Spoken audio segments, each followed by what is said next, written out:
Hi everyone, and welcome to OP Digital Blueprint. I'm joined by my two best colleagues here, Gene and obviously Red. Hey Fantastic. guys. Today, what I want to do is I want to give you a little bit more about the security side of things, about what's coming, because I think it's important.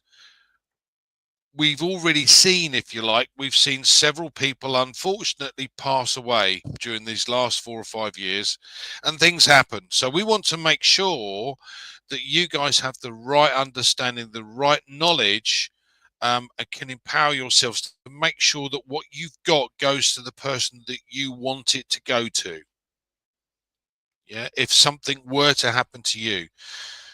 Now I'm going to let uh, you guys talk about the computer side of it and what you do with whatever. But what I wanted to do was to make sure that everybody understands what a will and testament is, or a letter of interest. Yeah. So if you have a position, you want to make sure that you write down somewhere and sign it with a witness to say, I have a position. This position has this email attached to it, and this is the password right now. If it changes, you change the letter, or you write a little note to go with that letter. You've already signed it, so you don't need to do another one. But it says, I have this position. My email address is such and such. My OMail email address is such and such. My password is such and such. And I want to make sure that this position goes to this member of my family or this person. And you write their full name in the event of something happening to me. And you can do that with whatever you have, but it's so important to do it with what's going on with ONPASSIVE. You don't want to have wrangles in the family if something happens to you and you have this position, particularly if there's lots and lots of income being generated from this position over time. And believe me, over time, you will. So I've started, Red. I'll let you carry on for a little bit No and take problem. Yeah, it's a good it's a good subject to be talking about, especially with what is inevitably going to be happening when that is moving into phase two of this company and things getting going again. This means that the accounts that we're talking about now are going to start generating income through either however you're going to do it yourself or the company or however. So this company is actually one of the only companies that I've come across in my career of being online that allows uh, a position to be passed on. Normally, in normal way, that if somebody unfortunately passes, that's it, game over. That account is finished. Nobody can take it over. But this is one of the very big plus sides of this business is that your account is willable. That means that you can pass it on to somebody else. And as Andy's rightly said, you either have to put it in your last will and testament legally through whatever legal channels that you have in your country, or you put a letter of intent down signed by somebody separate. So, what would be the course of action if this did happen? Uh, if you have this documentation, it's very easy.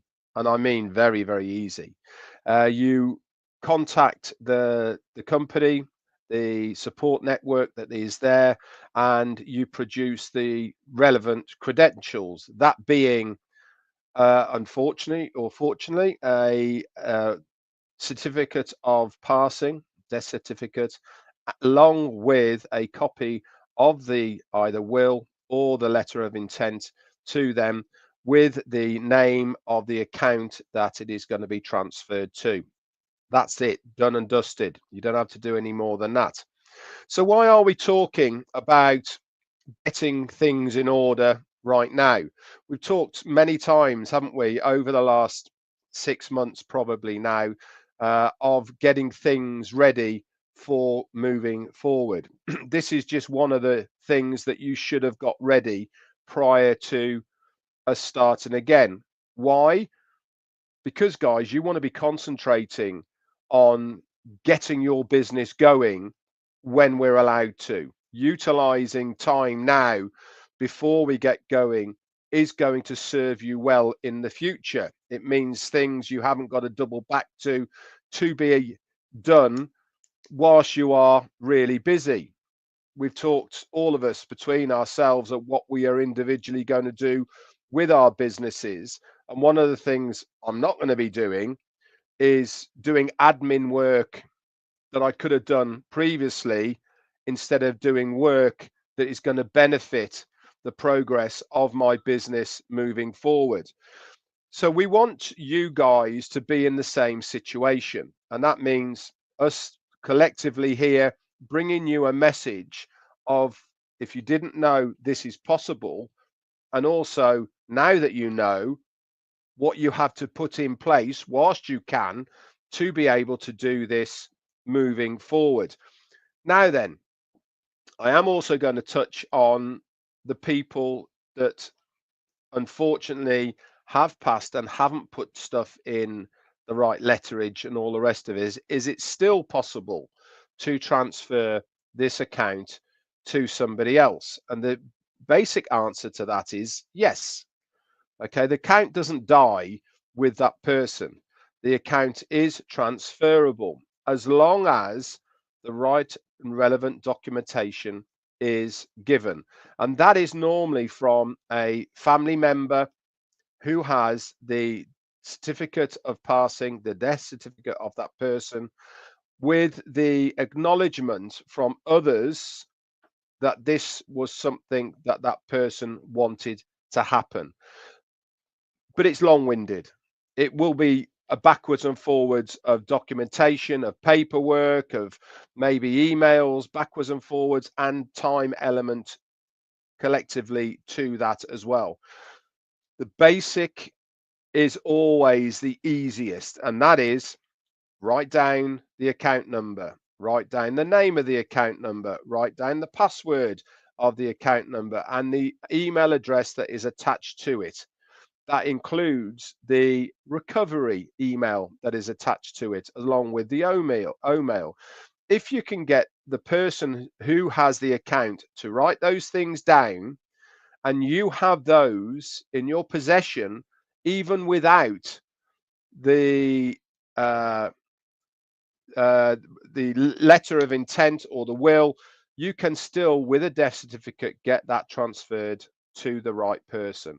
So we do encourage you all to make sure that this is put in place whilst we've got the time now. It's literally going to take 10-15 minutes just to write these things down. You can actually write the letter out for your loved ones if you want to have it all there, and literally all you have to do is sign the bottom of it. Simple as that. And then it can be put in a safe place so that we're moving forward. I'm just going to finish on this. I'm not going to say I'm sure, but I know there is many people. Unmute your mic, Red. Now, they're not going to say that. They are going to say, why do I need to do this when I haven't even earned any money? Why do I need to go down this route when there's actually nothing in the pot? Why am I going to bother? What's the point of bothering doing that? It's a bit like so many companies that have happened over your lifetimes that you've seen going from zero to hero. Our company has exactly that potential to do the same.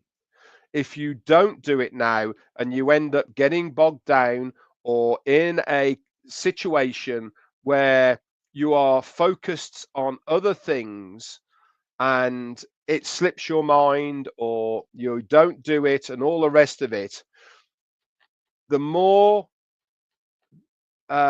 finances are in that account, the bigger it gets, the more of a minefield it becomes to transfer it. Why?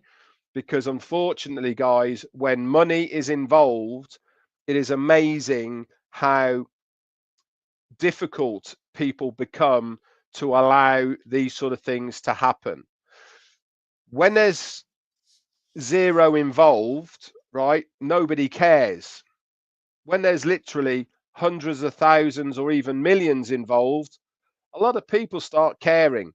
And what you don't want to do is be in a situation where down the road you didn't do something when you should have done it, you were told about it, you didn't take any notice, you didn't think it was going to be this big, it's become this big, and then all of a sudden you've got aunties, uncles, Fred from next door going, he told me I could have it when he passed.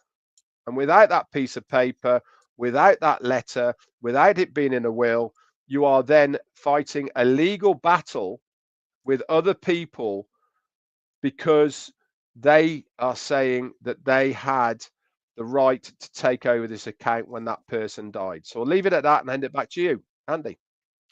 Thanks, Fred. And believe me, I've seen many cases as a financial advisor where the family have fought tooth and nail to get release of assets that the government has just simply put a hold over. And in one particular instance, the just a corner of the will was missing, and it's gone into Queen's realm, and the family will never receive any benefits. So, you know, you need to make this easy for yourself and your family.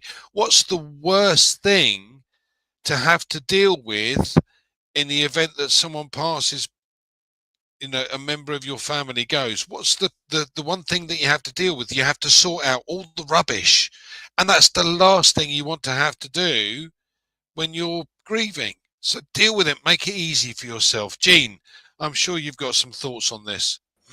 Well, it's a very timely topic, you know, because it's as I've said, tomorrow is promised to none of us. You know, all three of us here, we're blessed to be here today talking with one another. Tomorrow, we may not. So getting these things done, even as Red said, just a simple letter, something with your signature that will possibly stand up if something happens to you. It's going to make all the difference. I know when my father-in-law passed away, there was a letter that he had left in a kitchen drawer. Now, he had a will and all of that, but there were things that he wrote down. And so we were able, it was wishes, things, I want this to go to that person. And it wasn't official, it wasn't, but it was, we spoke with a lawyer, and that was considered, because it matched his handwriting and it matched, and all of these kinds of things, it was not necessarily legally binding, but it was something that was considered authentic enough that we were able to go by that list and make sure that people got the things that he wanted them to get. So do a kindness to your family by doing this ahead of time. So like Andy said, people don't have to bicker over what you're leaving them, right? Do all this stuff now, because one of the things that's for sure is that when this ball gets rolling, we're each going to be getting our businesses going. We're each going to be caught up in, you know, getting our accounts going, you know, buying products, doing this and that. We're not going to have time to necessarily hold the hands of everybody that decided to wait. Do you know what I mean? Do you guys agree with me that it's, we want to do it now, and it only takes a few minutes to write something down so that when this goes, if something happens, you're at least covered in a basic way. And then if you want to go even further, get it notarized, make it part of your official will, all of that kind of thing. I was just thinking, I have a letter that's sort of written to my daughter because she's the technical one. She'll know. I said, this is my main email account. So you want to go there. These are people you might want to reach out to if something happens to me, that kind of thing. But I was thinking, and I want to ask you guys what you think about this. My main email is a Gmail. This would be my alternate email for my main account, the email that I registered with. Right now, I have two-factor authentication on it, which tech people will all say, oh, do the multi-factor authentication, do all these things like that. My question is, if something happens to me and the person who is going to take this over, maybe finds my note or whatever, doesn't have my phone, just say my phone is destroyed or something. What do you guys think? This is kind of an interesting question about the two-factor authentication, because it makes me worried a little bit. What do you guys think? Do you know what I mean? Andy, me or you? You, mate, because I haven't got a clue. Okay, right. 2FA is something that I use all the time on my phone. I've got it with passcode and or facial recognition. Now, 2FA, in my opinion, is an absolute must. Okay, if you are serious about your security on anything, use 2FA. You can either use authentication with Google Chrome, where it does random numbers, or you use your phone, which is how I do it. Two ways. One is obviously my wife knows my password to my phone. Okay, so she can access my phone if it comes to wanting to verify anything for that 2FA, because she can open the phone, the code will come through. But here is the other but. Normally on 2FAs, it will have an ability to be able to send a recovery password to the email that is attached to that account. And if in your case, Gene, that account needs to be reset, then it will be through the email to reset the 2FA on there. So there is always a kind of a way round, if that makes sense, sort of a double way of being able to authenticate. But it is certainly, if you are serious about your security online, 2FA is the way to go.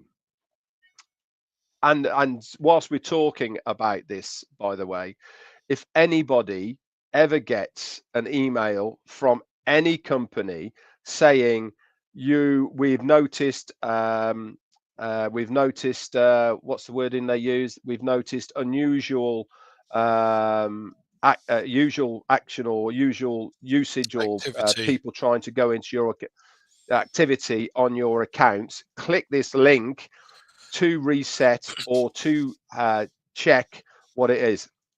Don't. Okay, if you get that email from any company, go to the company address, okay, on your normal logging in system. Do not click any link on any email. Why? Because that will then put a phishing bot into your computer, and they will have access to your accounts. Not just that account, guys, other accounts as well. So take security very, very seriously. At the moment, I don't know your financial circumstances for everyone out there, but certainly with our company, then it is something certainly in the future that you need to start taking very seriously. And if you get in a habit now, it's just another habit. And that will be available for sure within the company in phase 2. Back to you. I think one of the other things that you know, there is sometimes, for instance, if I want to leave my accounts to my son, I have a company, so I could make him a shareholder in the company, and everything that comes under Unpassive goes into the company. But you've got to take this into consideration when you set these accounts up. When we go back live and you do the KYC, the know your customer, which will come and it will come very quickly. They have to understand and know who you are. So this is generally facial identification, a passport, a utility bill, or a driving license if you have, or something from an official source with the picture of you. Don't panic, people. It'll be made nice and simple for everybody. But what I'm getting at is that if I register, when we do the KYC, I do the KYC as if I'm a company. Yeah, so all of my accounts go into my company. Therefore, if something happens to me, the company doesn't die. If I have another shareholder, the shareholder is, everything's passed to the other shareholder. Yeah, so again, makes things simple. When you do a letter of intent, please make sure you have a witness that is not a family member that signs this and dates it. It's very, very important. But, and this is where we get to, I think it's important that you have a chat with somebody, or certainly do a little bit of research online about what you can and cannot do as far as a self-employed business, a self-employed person, sorry, or a company is concerned. Because as we've all said here, we may not have it now, but believe me, in 5 or 6 years' time, or even 10 years' time, you could be extremely wealthy. So certainly when it comes to things like companies, what can you, and I won't use the phrase get away with, what can you legitimately put down as far as a cost to the business, something that makes or reduces your tax bill, if you like, because it's a legitimate cost to the business. Each country has different rules and regulations, so it's worth having a word with an accountant if you've got the opportunity to do so, or simply doing some research on the internet of what your company allows and doesn't allow. So for instance, some may include things like a uniform. So if you buy a suit for your business, it becomes a business cost. Some of us don't wear suits. Some of us wear dresses. No, I won't go there. But the fact of the matter is there's lots of different variations or different things that you can pay for that become a cost to the business. And a self-employed person, if they have one account and they don't want to set up a business, they're a self-employed person, then they have slightly different options as far as costs or the relief of costs are concerned. So it's best to do that little bit of research again now, rather than, as Jean quite rightly pointed out, Christ, if you start seeing business coming in, the last thing you want to do is have to spend hours and hours sorting through stuff because you didn't do it first. And my favorite phrase is, proper prior planning prevents poor performance. So, Red, I'm sure you've got something else you'd like to add. Yeah, just a couple of points. And obviously, it's one of these conversations that we don't really want to be telling you what to do or to, encourage you to do. But what we don't want to do is to be in a situation where you turn around and say, I wish somebody had told me about this, and then things would have been different. Well, here we are giving you a lot of warning of what you can do now to prevent things going a bit south. And it really does make sense to be serious about your business, and that's really, for me, is that kind of the bottom line here is, if you're serious about your business, then you will do this. It's a bit like how many of you have written down already if you've got multiple accounts, how many of you written down on a piece of paper all your account numbers, all your passwords with the relevant documentations, and stuck it in the safe? How many of you?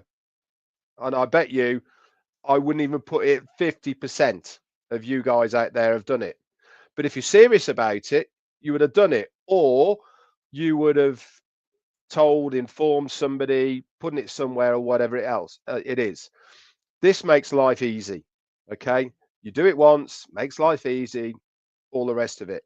If it isn't, you end up being like me and getting almost daily emails of people who can't access their accounts because of this, because of that. I've lost this, I've lost that, all the rest of it. There is no need for it. And this is really down to people not being serious about their businesses. The same as people saying my Gmail account that I registered with the company isn't active anymore. 2 whole years a Gmail will last without it being active before it goes into recovery mode. 2 years. Now, yes, you can argue that some of our accounts have probably lapsed that time of 2 years, and people haven't even sent one email from that account. That's all you need to do. Within 2 years, all you need to do is send one email back to your account from that account to yourself, and then you're good to go for another 2 years. That's people being serious about their accounts. I do it on a monthly, bi-monthly occasion. All my accounts, I send one email from each of those accounts to myself. And when I mean from those accounts, I mean from the registered email that's attached to that account. I'm not talking about your own mail now before anyone says, I can't use my own mail. I'm talking about the registered account that's on that, a registered email that's on that account. How long does it take me? 10 minutes tops. And then I know my accounts are good. Why do I do it? Because I'm serious about my accounts. I'm serious about what the possibilities of this business is going to do to me. And what do I want to do? Excuse me. I want to safeguard any errors or anything that could go wrong that's going to jeopardize that. You guys should do the same. Rather than going, can't be bothered, I'll wait and see, I'll do it when I need to. Excuse me. Now's the time. Back to you. Thanks, Fred. Yeah, absolutely. I will use this phrase to my grave, and I've even got comfort at it. But Jean, what else would you like to add? Well, I would just say, like what Red was just talking about. I mean, this is what we've alluded to in prior sessions, where people that are successful, I don't know how to say this. Number one, they 100% believe in what they're doing. They focus on it. They do the steps that they need to do it. The people that are not successful are the ones that say, oh, this isn't really going to do it. I don't need to do anything now. No, I'll wait. That is not a success mindset. We've talked about this, and this is something that, they interview very successful people and they say, what did you do? What is your secret? Well, that's your secret. So if you're one of those people that's saying, I don't need to do a letter of intent or a will, I don't need to write my stuff down, I don't need to do any of that, I'm going to wait and see, they're the ones who are not going to succeed. So if you're watching this, chances are you want to succeed. So do the steps that you need to do, as simple as writing down all your accounts, your information, you're keeping your registered emails active. I check it every 3 months. I just send emails out from all of my accounts, right? I even put a little reminder in my calendar so I don't forget, because time flies, right? So we just, keep your ducks in a row. Things are about to start happening, and write a simple letter of intent and check what you need to do in your country. Because for me, I think I would need to have it notarized, what they call notarized by a notary public.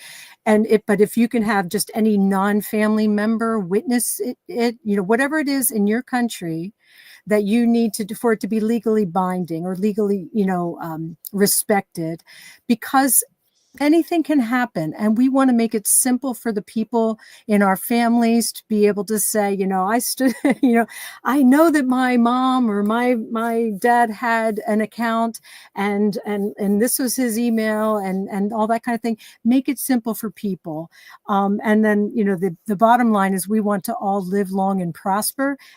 But if something does happen, we want to be covered. We want to make it simple for our families and for ourselves, and it's just not a lot of work to do it. So take the advice of Red and Andy here with these simple steps, and you can't go wrong. And then beyond that, Thursday, let's all be there if we can, if at all possible. Yes, awesome. Thanks so much, Andy and Red. Thank you, Jean. Yeah, I think the one thing again that I've come across over the years as being a financial advisor, when something happens to the parents and the kids get left with the mess, we used to help certainly those out in Dubai with doing a last will and testament, because Sharia law is slightly different to what we class as last will and testament, but when you speak to somebody, you say to them, what's, if you were to leave your kids today and never see them again, what was the last thing that you'd want to tell them? What was the last thing you'd want to make sure that they had? Yeah, or granny's ring or whatever it might be. Okay, is it written down somewhere? No. Well, this is the greatest gift you could ever give anybody, so write the damn thing down. But as I said, make sure that you get a non-family member to witness it and sign and date it. This holds you in good stead. Now, I normally take copies of that. Yeah, you keep one yourself, you keep the original, or if you have a solicitor, you give the solicitor the original, but you keep copies of it around in different places so that people know, and it is so important. And it's the same with company stuff. You've got to make sure that the company doesn't die. Companies don't die, so you have to make sure that if you're going to pass your details to somebody, you have them as shareholders, if you like, as the company, or the company is willed again across to somebody. And there are so many opportunities to save that little bit of tax by doing the right job when you're putting your accounts through. And honestly, just by reading or looking at the government websites to find out what is and isn't included, you will save yourself a fortune. And believe me, no one likes paying tax, especially not me. So I thank you all for joining us today. I hope you enjoyed that. I will get this out to everybody as soon as possible, and we will try and come back to you on a more frequent basis as soon as we possibly can. Don't forget Red's live on Thursday and Heroes on Sunday, and of course, well, Red will be after Ash, of course. So yeah, and he will be able to give you updates. Hopefully, I won't be. I'll be able to have the internet in the car, so at least I can listen in. So don't forget to watch Ash, and we'll see you again.